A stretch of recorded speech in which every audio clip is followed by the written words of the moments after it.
देश आजाद हुआ और इसके साथ ही देश को कई समस्याएं विरासत में मिली। आजादी से पहले हिंदुस्तान की सभी रियासतें अंग्रेजों के साथ सहयोग संधि से बंधी थी, जिसके तहत अपनी सीमा के भीतर वे स्वशासन के फॉर्मूले पर चलती थी, लेकिन बाहरी मामलों पर अंग्रेजों का अधिकार था।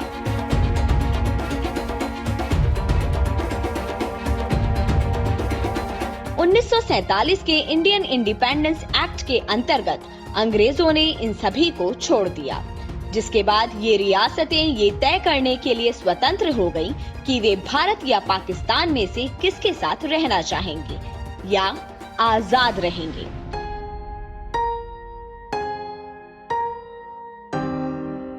जम्मू कश्मीर, जूनागढ़ और हैदराबाद की रियासतें भारत में विलय के लिए तैयार नहीं थीं। कुछ प्रयासों के बाद जूनागढ़ और कश्मीर तो भारत में विलय के लिए तैयार हो गए, लेकिन फिर भी हैदराबाद का भारत में विलय कराना एक जटिल समस्या बना हुआ था। हैदराबाद रियासत अड़ गई थी कि वह स्वतंत्र ही रहेगी। हैदराबाद में निजाम उस्मान अली खां के अधीन 85% हिंदू जनसंख्या थी, लेकिन इसके बावजूद प्रशासन, पुलिस और सेना के बड़े पदों पर मुसलमानों का ही वर्चस्व था।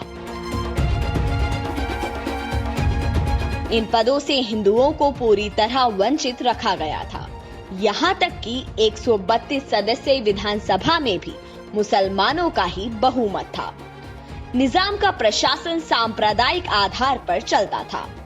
महिलाओं का दमन हो रहा था।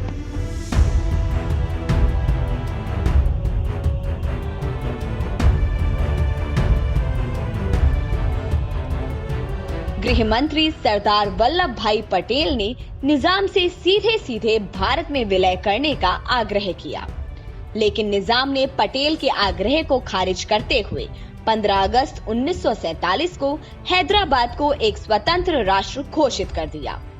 हैदराबाद की जनता निजाम और उसकी निजी सेना रजाकारों की क्रूरता से निडर होकर अपनी आजादी के लिए संघर्ष कर रही थी।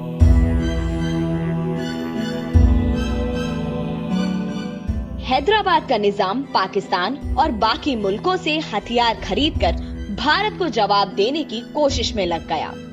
सरदार पटेल को इसकी भनक लग गई। जब निजाम ने हर तरह से भारत में विलय के लिए मना कर दिया, तो कोई और विकल्प न होने के कारण सरदार पटेल ने हैदराबाद पर सैन्य कार्रवाई का आदेश दिया।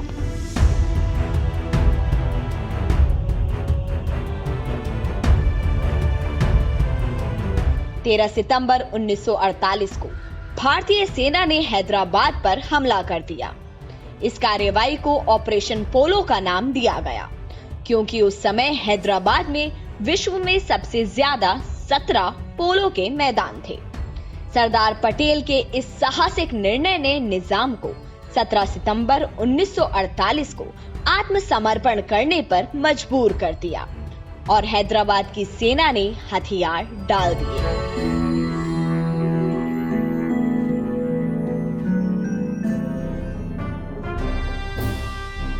सरदार पटेल के अदम्य साहस के आगे निजाम को झुकना पड़ा और हैदराबाद का भारत में विलय हुआ। इस तरह लौह पुरुष सरदार पटेल के दृढ़ संकल्प के कारण ही हैदराबाद पर मुसलमानों का 650 साल पुराना शासन भी खत्म हुआ और हैदराबाद को भारत में समाहित कर लिया गया।